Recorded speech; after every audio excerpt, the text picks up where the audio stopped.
الحمد للہ رب العالمین والعاقبۃ للمتقین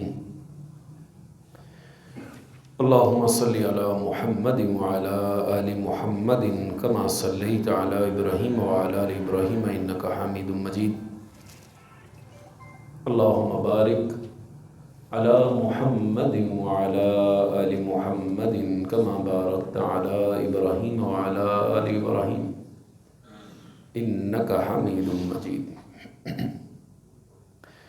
رب اشرح لی صدری ویسر لی امری واحلل عقدۃ من لسانی یفقہوا قولی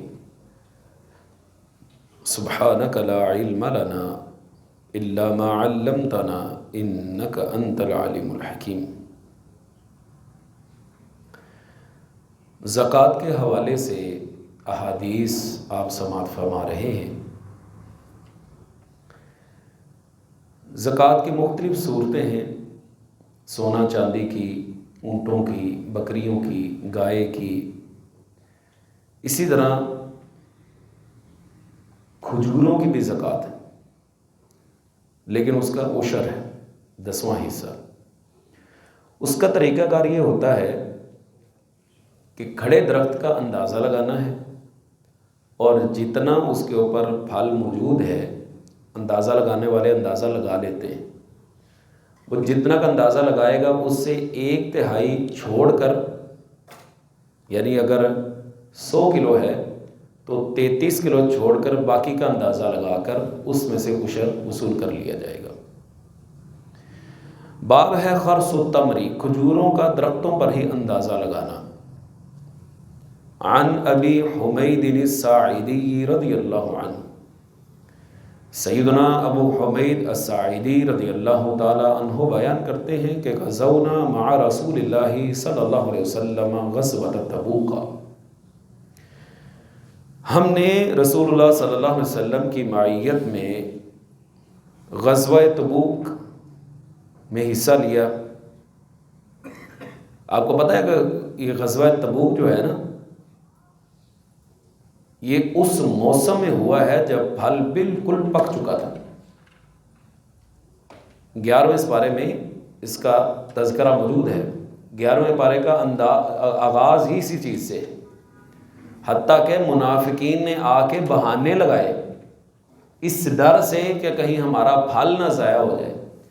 اتنی گرمی تھی، موسم کے اندر اتنی شدت تھی کہ راستے میں کئی دفعہ ایسا بھی ہوا کہ اونٹ ذبح کر کے اس کی اوجڑی کو نچوڑ کر وہ پانی استعمال کیا گیا، اور دور بہت۔ الغرض کبھی موقع ملا تو اس پر تفصیل سے بات کروں گا۔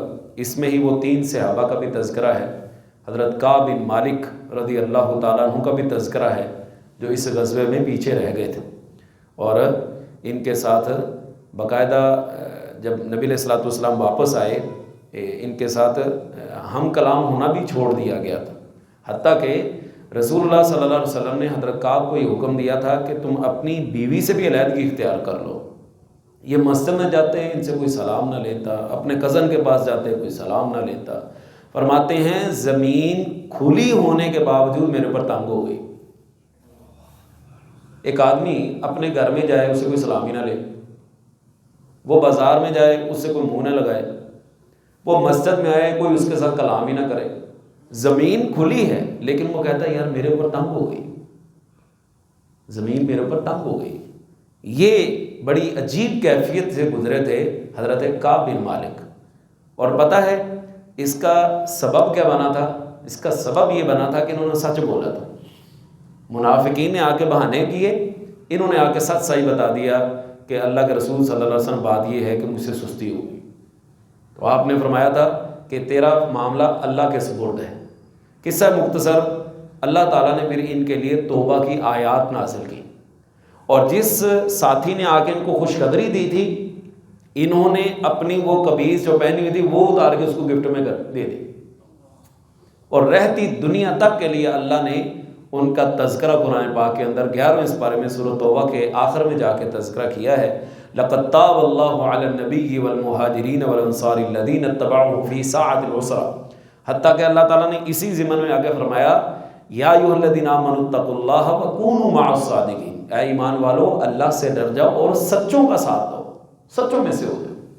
قصہ مختصر حضرت ابو حمید الساعدی رضی اللہ تعالیٰ عنہ بیان کرتے ہیں فلما جاء وادی القریٰ، جب آپ صلی اللہ علیہ وسلم وادی قریٰ میں تشریف لائے، اذ امرأۃ فی حدیقۃ اللہ، ایک عورت دیکھی کہ وہ اپنے باغ میں ہے، فقال النبی صلی اللہ علیہ وسلم لاصحابہ، آپ نے اپنے اصحاب سے کہا کہ اخرسوا، یہ جو اس کا باغ ہے اندازہ لگاؤ ہاں اس کے اندر کتنا پھل ہوگا۔ وخرس رسول اللہ صلی اللہ علیہ وسلم 10 اوسق، آپ نے فرمایا کہ میرے اندازے کے مطابق اس باغ کے اندر 10 وسق کھجوریں ہیں، 10 وسق کھجوریں۔ فقال لها احسی ما یخرج منها، آپ نے فرمایا کہ جب تو اس کی کھجوریں پیدا ہوں گی نا وزن کر لینا۔ فلما اتینا تبوک، یہ 10 وسق پتہ کتنے بنتے ہیں؟ 5 وسق تقریباً 20 من بنتے ہیں، اور 10 وسق کے اندر 40 من بنتا ہے، 40 من۔ فلما اتینا تبوک، جب ہم تبوک میں آئے، قال، آپ صلی اللہ علیہ وسلم نے فرمایا اما انہا ستحب اللیلۃ ریح شدیدۃ فلا یقومن احد ومن کان معه بعیر فلیعقلہ، آج رات بڑی سخت آندھی آنے والی ہے، اس لیے رات کوئی بھی خود نہ اٹھے اور جس کے پاس اونٹ ہو اسے باندھ دے۔ فعقلناھا، صحابہ کہتے ہیں ہم نے اونٹ باندھ دیا۔ وحبت ریح شدیدۃ، ایک ہوا چلی بڑی سخت قسم کی، آندھی قسم کی۔ فقام رجل، ایک آدمی کھڑا ہو گیا۔ رسول اللہ صلی اللہ علیہ وسلم نے کیا فرمایا تھا؟ کھڑے نہیں ہونا، وہ آدمی کھڑا ہو گیا۔ فَأَلْقَتْهُ بِجَبَلِ طَيٍّ وَأَهْدَى مَلِكُ أَيْلَةَ لِلنَّبِيِّ صلی اللہ علیہ وسلم بغلة بيضاء، وہ شخص کھڑا ہوا، اس تیز ہوا نے طے نامی پہاڑ میں اس کو پھینک دیا۔ ہوا کا زور اتنا تھا کہ ایک پہاڑ تھا قریب، وہ اس میں جا گرا، حالانکہ رسول اللہ صلی اللہ علیہ وسلم نے منع فرمایا تھا، آپ نے فرمایا تھا کھڑے نہیں ہونا۔ وَأَهْدَى مَلِكُ أَيْلَةَ، ایلا نامی بادشاہ تھا علاقے کا، اس نے کیا کیا، نبی علیہ الصلوۃ والسلام کو ایک سفید رنگ کا خچر بھیجا، وَكَسَاهُ بُرْدًا، اور آپ کو اوڑھنے کے لیے ایک چادر بھی بھیجی، وَكَتَبَ لَهُ بِبَحْرِهِمْ، اور آپ نے اس علاقہ کی حکومت اس کے نام لکھ دی کہ تم یہاں کے والی ہو۔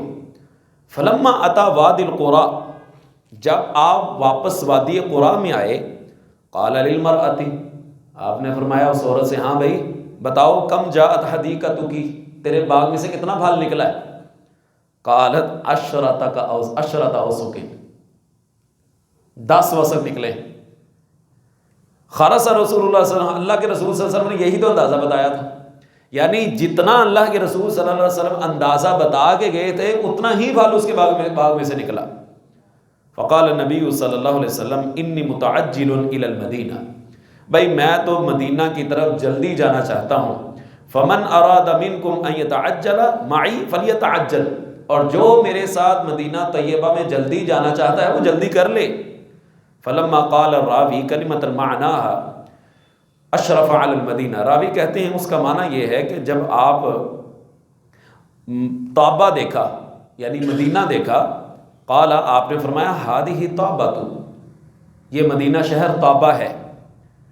فلما رأى احدا، اور جب آپ نے احد پہاڑ کو دیکھا، سبحان اللہ، قال ھذا جبیل یحبنا ونحبہ، یہ احد پہاڑ وہ پہاڑ ہے کہ ہم بھی اس سے محبت کرتے ہیں اور یہ بھی ہم سے محبت کرتا ہے، پہاڑ بھی ہم سے محبت کرتا ہے، سبحان اللہ۔ آپ فرماتے ہیں نا، مجھے مکہ کے وہ پتھر بھی یاد ہیں جو مجھے سلام کہا کرتے تھے۔ آپ صلی اللہ علیہ وسلم نے جب مکہ کے اندر نبوت کا اعلان کیا تو پتھروں کے پاس سے گزرتے تھے، پتھر بھی آپ کو سلام کہتے تھے۔ اسی بات، ابو جہل ایک مرتبہ آیا نبی علیہ السلام کے پاس، کہنے لگا محمد صلی اللہ علیہ وسلم بتاؤ میرے ہاتھوں میں کیا ہے، کیا ہے؟ آپ نے فرمایا اگر تیرے ہاتھوں میں جو چیزیں وہ بتا دیں میں کون ہوں تو مانے گا؟ تیرے ہاتھوں میں جو چیزیں ہیں اگر وہ اس بات کی گواہی دے دیں کہ میں اللہ کا رسول ہوں تو مانو گے؟ وہ گھبرا گیا، نہیں مانا، بھاگ گیا۔ پتھر بھی سلام کرتے تھے۔ بہرکیف آپ نے فرمایا یہ ایسا پہاڑ ہے کہ ہم بھی اس سے محبت کرتے ہیں اور یہ بھی ہم سے محبت کرتا ہے۔ الا اخبرکم بخیر دور الانصار، کیا میں تمہیں انصار میں سے نہ بتاؤں کہ کس کا گھرانہ بہترین ہے؟ قالوا بلا، صحابہ نے کہا کیوں نہیں جی؟ قال دور بنی النجار، قبیلہ نجار کا جو گھرانہ ہے نا یہ بڑا بہترین ہے۔ ثم دور عبد الاشہل، پھر عبد اشہل کا جو گھرانہ ہے وہ بہترین ہے۔ ثم دور بنی سعیدہ، پھر اس کے بعد بنو سعیدہ، یہ گھرانہ بڑا خوبصورت اور بہترین ہے۔ او دور بنی الحارث بن الخزرج، یا آپ نے یہ فرمایا کہ بنو حارث بن خزرج اس کا جو گھرانہ بڑا بہترین ہے۔ وفی کل دار الانصار یعنی خیرہ، اور آپ نے صاحب نے یہ بھی فرمایا کہ انصار کے تمام گھرانوں کے اندر اچھائی ہی اچھائی ہے۔ اس حدیث میں ہمارے لیے بہت سارے فوائد ہیں۔ سب سے پہلا تو یہ ہے کہ درخت پر لگی جو کھجور ہے اس کا کسی تجربہ کار آدمی سے اندازہ لگوانا چاہیے جو اس چیز کا ماسٹر ہو۔ کہتے ہیں لکل فن رجال، ہر فن کے آدمی ہوتے ہیں، ہر آدمی اپنے اپنے میدان کے اندر ماہر ہے۔ آپ جس شعبے کے اندر کام کر رہے ہیں نا آپ اس کے ماسٹر ہیں۔ ہمارا شعبہ تعلیم و تعلم کا ہے، پڑھنے پڑھانے کا ہے، آپ کا کام ہے کپڑے کا تو آپ اس کے اندر ماسٹر ہیں۔ آپ جوتیوں کا کاروبار کرتے ہیں تو آپ اس کی پہچان ہے، آپ گارمنٹس کا کام کرتے ہیں تو آپ کو اس کی پہچان ہے، آپ گاڑیوں کا کاروبار کرتے ہیں تو آپ کو دیکھ کے پتہ چل جاتا ہے یہ گاڑی چلانے کے قابل ہے یا نہیں ہے، آپ زرگر ہیں، سنیارے ہیں تو آپ چیز کو ہاتھ میں پکڑ کے آپ کو پتہ چل جاتا ہے یہ اصل ہے یہ نقل ہے، آپ کریانے کا کام کرتے ہیں، ماپ تول کا کام کرتے ہیں، چیز ہاتھ میں پکڑ کے آپ بتا دیتے ہیں کہ اس کا اتنا وزن ہوگا۔ تو جو جس چیز کا ماہر ہے اسی سے وہ کام لینا چاہیے۔ یہ ایک بڑا المیہ ہے ہمارے اس معاشرے کا کہ جو آدمی جس کی وہ فیلڈ نہیں ہے وہ اس کے اندر بھی ٹانگیں اڑا رہا ہے۔ یعنی آپ دیکھیے کہ دین ایسا مظلوم ہے کہ ہر آدمی اس میں اپنا حصہ ڈالنا چاہتا ہے۔ وہ کیا کرتا ہے؟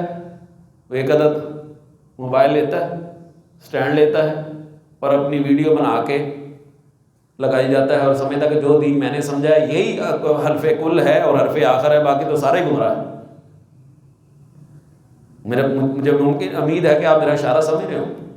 یعنی بعض لوگ وہ اٹھے اور انہوں نے کہا کہ جو دین ہم نے سمجھا نا کائنات کے اندر آج تک وہ بندہ ہی پیدا ہی نہیں ہوا جس نے دین سمجھا ہے، ہم ہی ہیں صرف۔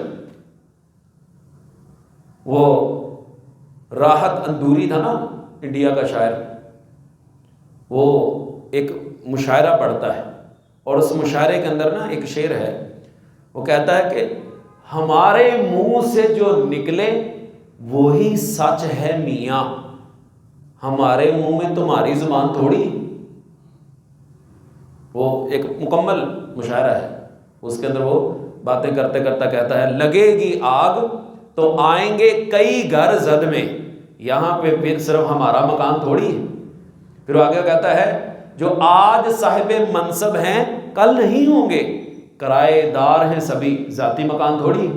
پھر اس کے بعد یہ جملہ بولتا ہے کہ ہمارے منہ سے جو نکلے وہی سچ ہے میاں، ہمارے منہ میں تمہاری زبان تھوڑی۔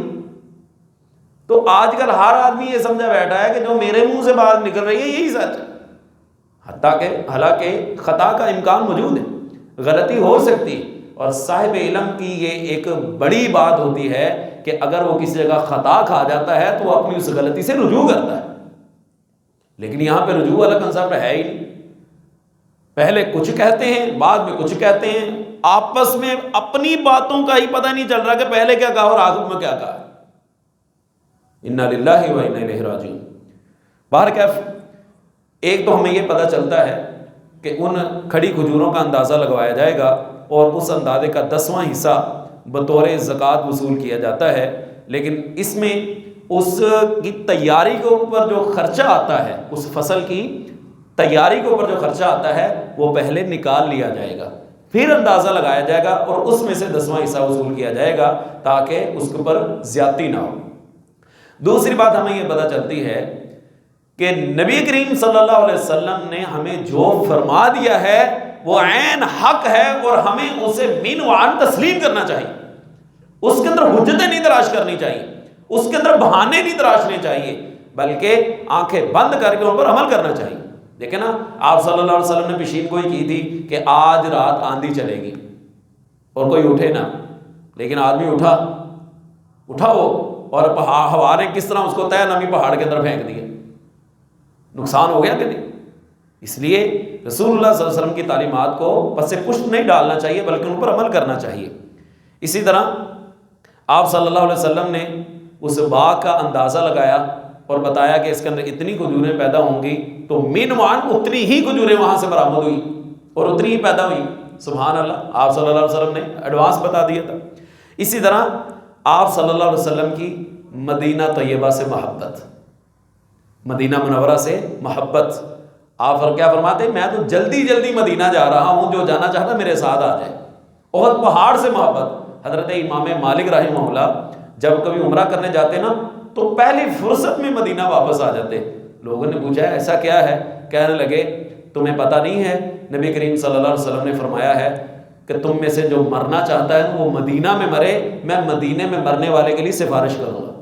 تو میں یہ چاہتا ہوں کہ مجھے مدینہ سے باہر نہ موت آئے، بلکہ مدینہ طیبہ کے اندر مجھے موت آئے، تاکہ اللہ کے رسول صلی اللہ علیہ وسلم کی سفارش کا میں حقدار بن جاؤں. تو مدینہ طیبہ سے محبت ہمارے دلوں کے اندر پیوستہ ہے اور آباد ہے، اور یہ زندگی کے آخری ایام تک انشاءاللہ قائم و دائم رہے گی. اللہ تعالی ہمیں ان حرمین شریفین کی بار بار زیارتیں نصیب فرمائے، اور اللہ تعالی ہمیں بھی بہترین بننے کی توفیق عطا فرمائے. سبحان ربک رب العزت عما یصفون وسلام علی المرسلین والحمد للہ رب العالمین.